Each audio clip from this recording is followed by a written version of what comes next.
नमस्ते मित्रांनो. मागील भागात आपण पाहिले, जगू हनुमाला म्हणत असतो, शंकराला धरून मी चेचणारच आहे. हनुमा म्हणतो, नको बाबा, असं काही करू नको. निस्तरता निस्तरता नाकी नऊ येतंय. आता पुढे. कशाला लागतोय? त्यानं माझी खोड काढल्यावर मी गप्प बसतोय होय? हे बाकी खरं. त्यो भडवा आलाच आडवा तर धरायचा, ठेवायचा हाडं निहाडं निकळस्तवर. पण त्यो वाटाव तू स्वस्ताहून आडवा जाऊ नको, पुन्हा सांगितलं नाही म्हणशील. तेवढी काळजी घेईन की मी. होतंय काय, त्यांना वाटतंय आपण भेलो. वाटू दे, युळूनच पोळ्या खायच्या. जगू गेला, भाऊ असावा तर असा, लक्ष्मणावानी पाठीशी उभा राहणारा. त्या टायमाला तो तिथं असता तर हमखास एकाला तरी जायबंदी केला असता. गडी अवघा 16 वर्षाचा, पण आडमाप हाडानं मोठा वाटायचा. चिडला बिडला तर एका झपाट्यात एखाद्याला पाणी मागायला लावील. गडी उचलला तर परूस दाखवायला कमी करायचा नाही. दोन्ही बैलापुढची चिपाडं गोळा केली, ढिगावर टाकली. दोन्हीसनी बी वैरण टाकली. अंगावरनं हात फिरवीत थाप टाकली. तशी शेपटी झाडीत दोन्हीही जनावरं थरारली. मुसमुसत वैरणीवर पालती पडली. एकाच्या शिंगात आसरा अडकला, तो नीट केला. मुंगसावानी परड्यातून बाहेर पडलो. आमच्या घराच्या डाव्या अंगाला सारी वडार वस्ती होती. नरसू, पक्कू, नैशा, इजऱ्या, लिजा, एकेका वडरांची नावं. नरसू सोडला तर बहुतेक वडार गाव पाटलाला लागू. काळ भैरव संगतीत तसं वागणारी. सगळीकडं नेपतीच्या जाळ्या माजलेल्या, त्यातच वडरांनी झोपड्या उभारलेल्या, गाढवाबरोबर म्हशीबी पाळलेल्या. उकरड्याला लागूनच झोपड्या कसल्या, पाचरीचं ढीगच. आत शिरायला 2.5 फुटाचं बोळकांड, सुगरणीवानी वाकून आत घुसायचं. नेपतीच्या सावलीला जनावरं बांधलेली. कशाला वेगळा गोटा बांधायला लागतोय? जनावरं पाण्यावर नेली की खराट्यानं जागा साफसूफ करून घ्यायची.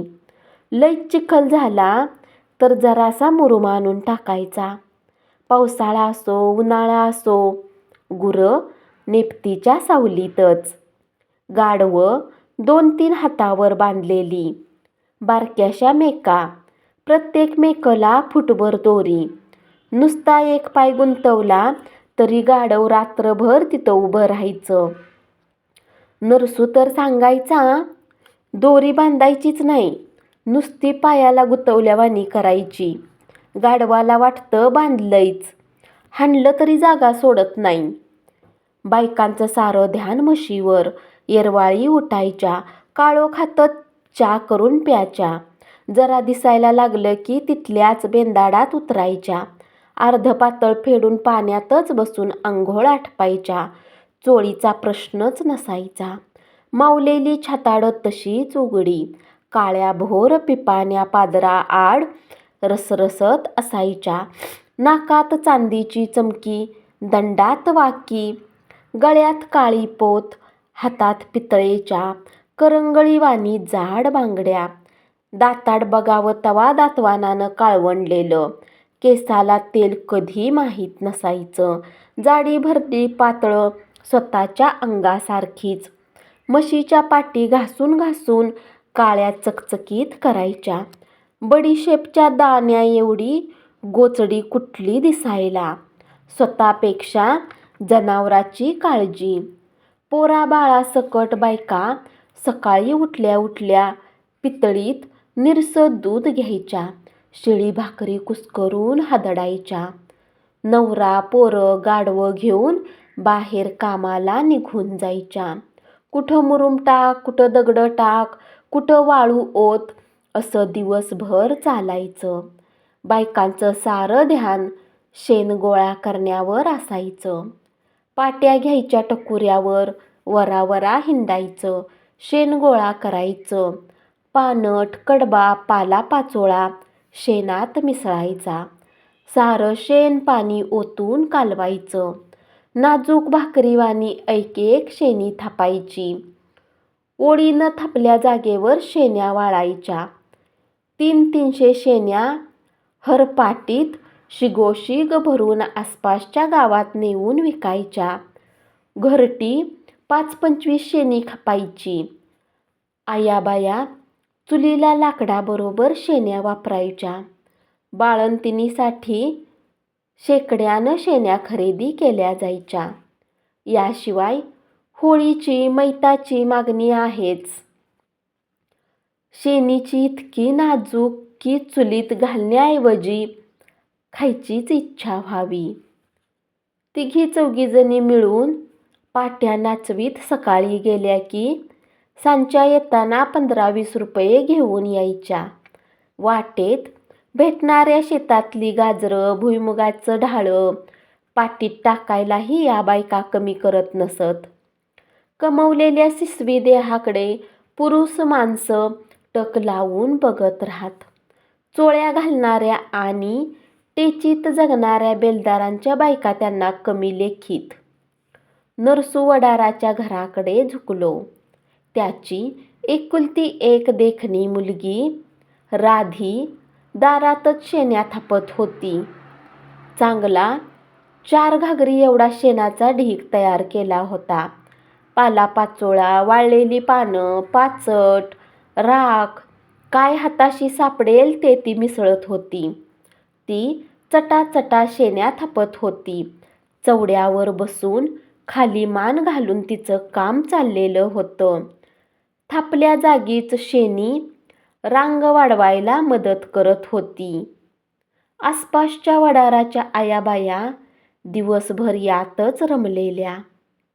ज्या मोकळ्या असायच्या त्या शेण्या गोळा करत नाहीत तर शेण्या विकत अनवाणी पायानी हिंडायच्या. राधी दिसायला मोठी देखणी, मीठ मिरचीच खाणारं ते शरीर, पण मोठं बांधेसूद. अस्तुरीचं यौवन आणि कस्तुरीचा गंध ल्यालेली तिची भरीव छाती पदराखाली लपता लपत नव्हती. अंगात चोळी नसल्यानंच ती जास्त सुंदर दिसत होती. काम करताना झुकणारा पदर देहाची श्रीमंती दाखवत होता. 4 बोटासारखा काठ असलेलं ते निळ्या रंगाचं जाडजूड पातळ तिच्या भरीव अंगाला शोभून दिसत होतं. तिच्या नाजूक नाकातली अर्धचंद्र असलेली चमकी उठून दिसत होती. अमेरिकन लेसची साडी नेसवून तिला टॅक्सीतून मुंबईच्या रस्त्यावर सोडली असती तर लोकांना ओळखूही आलं नसतं की ही नरसू वडाराची लेक आहे म्हणून. सावकारानं सोन्या चांदीचा ऐवज जपावा तसं गोडनी प्रसन्न हास्य तिनं जपलं होतं. अंगावर साधा फुटका मणीसुद्धा नव्हता. तरीही तिचं साजिरं रूप लपता लपत नव्हतं. नागराजाच्या फणीवरचा लाल मणी जणू ओठावर स्थिरावला होता. इतके ओठ लाल होते.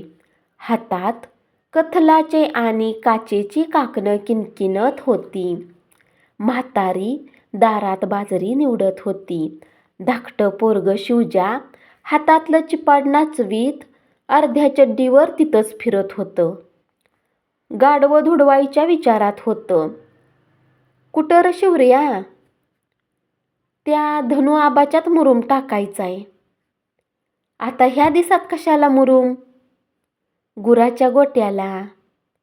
डोबरं काय शहाणी असते ती होय? पार राडीराड करून टाकते ती. शिवजा गाढवांना बदडीत निघाला तसा नरसू त्या बोळकांड्यातनं बाहेर आला. अर मोठा दरवाजा करून घ्यायला काय होतंय र? एवढ्या चिचुळ्या दारातनं वाक्कोस्तवर वाढवायची चौकट. कशाला वाढवायची? त्याला हाय का जागा वाढवाय? चौकटीवाणी नॉमिनल टिकारणी लावले ती की. एवढा अरुंद दरवाजा काय कामाचा नरसू? हं, मोरचा विचार करूनच आम्ही तसं केलंय. आम्ही असं कामाकारणं बाहेर हिंडणार? बायका पाट्या टाळक्यावर घेऊन जेव्हा बघावं तवा बाहेर.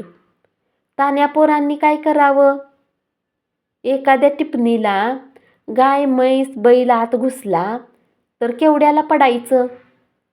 त्यासाठी सारा मोहरचा विचार करावा लागतो.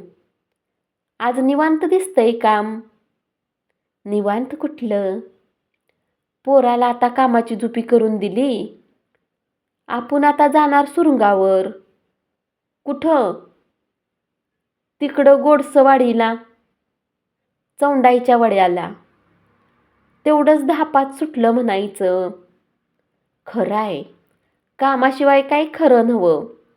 हां, माझं सारं लक्ष शेण्या थापणाऱ्या त्याच्या चिकनार पोरीकडं होतं.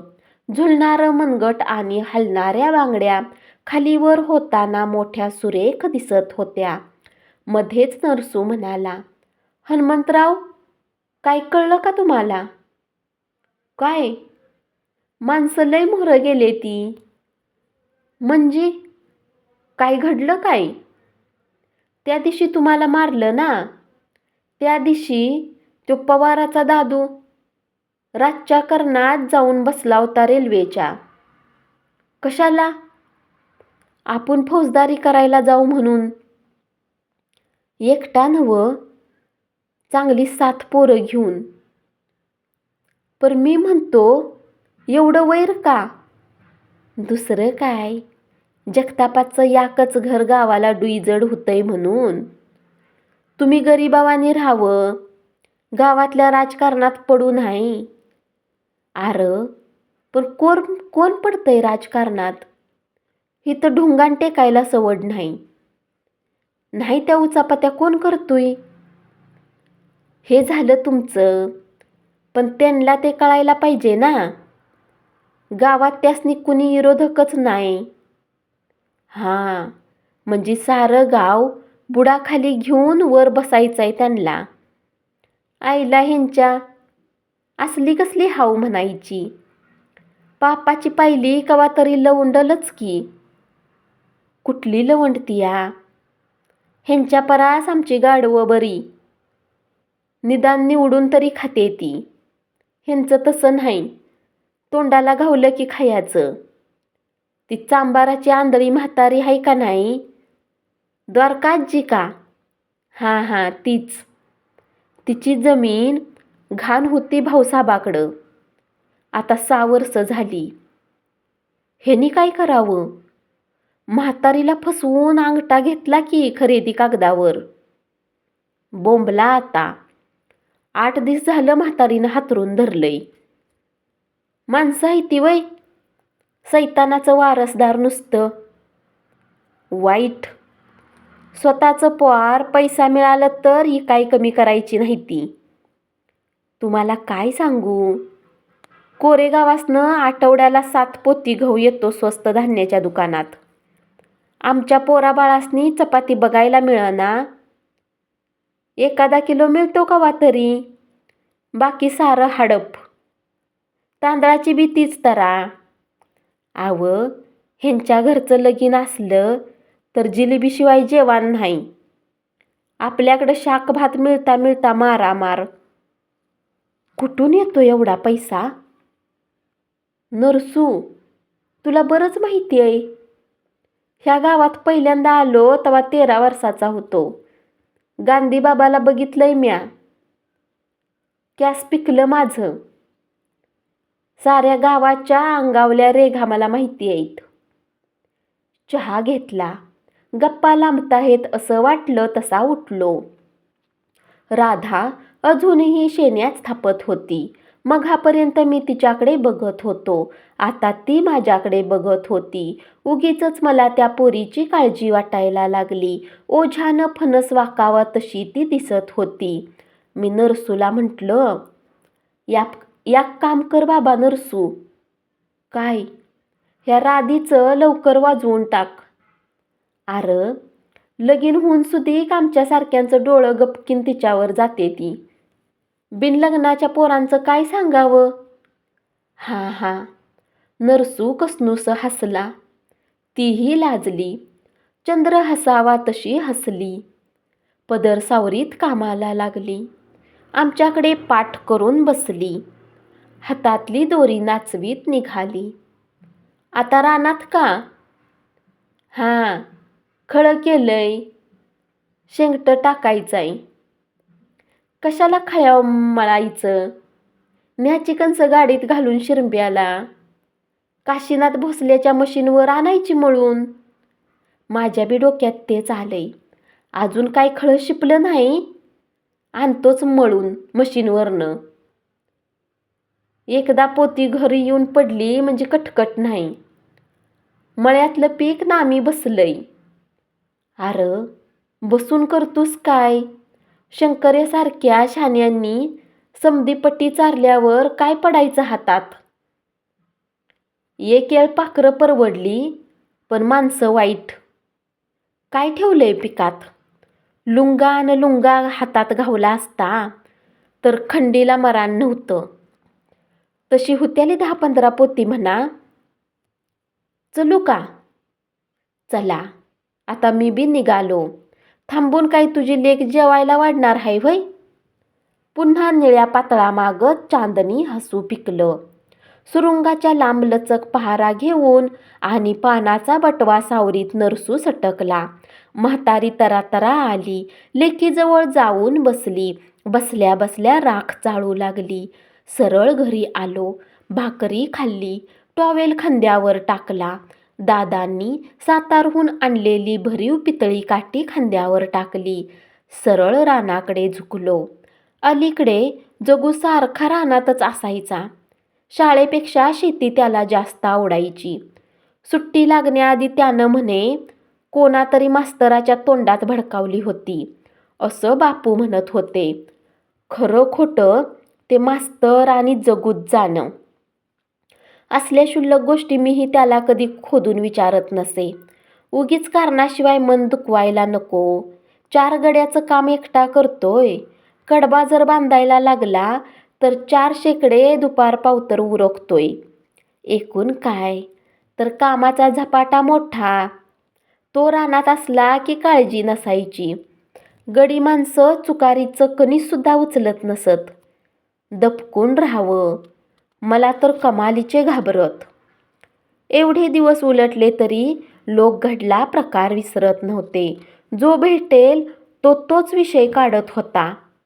न मागता तंबाखू हातावर ठेवायचा आणि विषयाला हात घालायचा. मारलं काय? पण तुम्ही का हात टाकला नाही? असे आडवे तिडवे सवाल विचारत. मी चिडून बोलेन असं त्यांना वाटायचं. पण मी तसं करत नसे. लोकांना काहीतरी भयान ऐकायचं होतं. पण तसं ऐकायला मिळत नव्हतं. समजा मी बेशुद्ध झालो असतो. सातारच्या सिव्हिल हॉस्पिटलमध्ये मला पोचवलं असतं. 10-12 टाके पडले असते. 1000-2000 खर्च आला असता तर गावाला जरा बरं वाटलं असतं. एक आसुरी आनंद मिळाला असता. पण तसं घडलं नाही. मी अंथरुणातून नेहमी उठावं तसा 2 दिवसात उठलो. हिंडू लागलो. प्रत्येकाच्या डोक्यात आकरीत जाणवायचं. हलकटांची बोलणी ऐकून चिड येत होती. रक्त तापत होतं. हातातली पितळी काठीनं एक जण झोडपून काढावा असं वाटत होतं. बापू एकदा म्हणाले होते, हनुमा, ही जादूची काठी हाय असं समज. घावला एखादा तडाक्यात तर 2 ठोक्यात मोडला म्हणून समज. माणसाचं काय घेऊन बसलास? ह्या काठीच्या झनाट्यात वाघ सुधीक उताना होईल. सावध राहायचं. घावला कचाट्याला एखादा पेंद्या तर सोडायचा नाही. वेळ मिळाला की मी ती पितळी बोथाटी घ्यायचो. स्क्रू लावून लाकडी गोळे तिला बसवायचो. विविध हात करायचो. रात्री उशीखाली सुद्धा हीच काठी असायची. पायथ्याला कुत्रं पडलेलं असायचं. एवढा मार खाऊनही मी गप्प होतो. जगू कधीतरी चिडायचा. पण मी त्याला आवरायचो. बापू समजावून सांगायचे. सारे शांततेनं चाललं होतं. पोलिसात तक्रार नाही की गावात हुज्जत नाही. स्वतः होऊन कुणाशी बोलणं नाही की लहानशी तंडण नाही. लोक म्हणायचे, जगतापाचं घर संपलं, हनुमाची पक्की जिरली. धन्यवाद.